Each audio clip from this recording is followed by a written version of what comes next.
Et bonjour à tous et toutes, j'espère que vous allez bien. Je vous retrouve aujourd'hui pour une petite bulle d'astro sur la pleine lune qui aura lieu donc demain le 29 juillet 2026.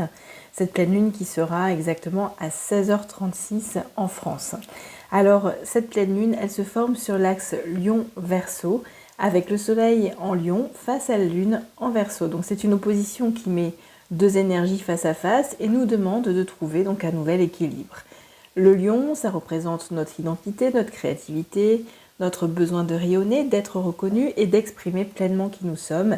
Et en face, le Verseau, lui, il nous parle de liberté, de changement, de collectif, d'ouverture aux autres. Et il nous parle aussi de notre capacité à inventer une nouvelle manière d'avancer. Cette pleine lune, elle peut donc faire émerger une tension entre nos envies personnelles et les besoins du groupe, notre désir d'être reconnu et notre liberté, notre besoin de liberté, des tensions entre ce que nous voulons préserver et ce que nous devons désormais faire évoluer. Elle nous invite finalement à nous demander, est-ce que je cherche à être aimé et reconnu pour ce que je montre, ou est-ce que j'ose réellement être moi-même?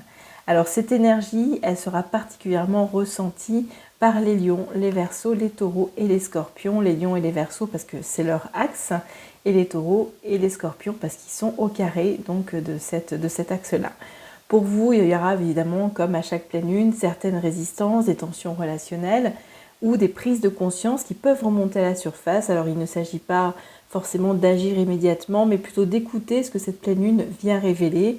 Ensuite, les signes Bélier, Gémeaux, Balance et Sagittaire. Alors vous allez utiliser cette tension comme un moteur de changement. Cette énergie, elle va vous apporter davantage d'élan, de créativité, de courage et l'envie de sortir peut-être des situations devenues trop étroites. Alors il y a un changement assez important dont je voulais vous parler qui accompagne cette pleine lune qui a lieu quelques jours avant, je crois 2 jours avant, le 26. Les nœuds lunaires quittent l'axe Poisson-Vierge pour entrer dans l'axe Verseau-Lion. Alors les nœuds lunaires sont des points symboliques liés à la trajectoire de la Lune. Vous avez le nœud sud qui représente ce que nous connaissons déjà et devons progressivement dépasser, et le nœud nord qui indique la nouvelle direction vers laquelle nous sommes invités à évoluer. Là, avec le nœud sud en Lion, nous sommes invités à nous détacher du besoin excessif de reconnaissance, de contrôle et de validation extérieure. Le nœud nord en Verseau, lui, nous pousse à ce que le chemin du collectif aille plutôt vers davantage de coopération, de liberté, d'innovation et de conscience de groupe. Il faut savoir que cet axe nœud nord, nœud sud sera là à peu près pendant 18 mois. Cette pleine lune, donc, elle nous ouvre à nouveau vers un nouveau chapitre, c'est-à-dire, en tout cas pour moi, quitter la recherche de lumière uniquement pour soi, afin de mettre sa lumière au service de quelque chose de plus grand.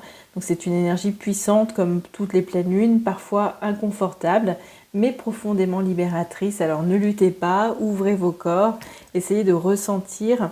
Ne prenez pas toutes les tensions comme des obstacles. Certaines sont simplement là pour nous montrer que nous ne pouvons plus continuer comme avant. Voilà, je vous souhaite une très belle fin de journée. Je vous dis à très bientôt, sûrement pour une nouvelle bulle d'astro, une nouvelle bulle énergéticienne ou une nouvelle bulle de médium. À bientôt, au revoir.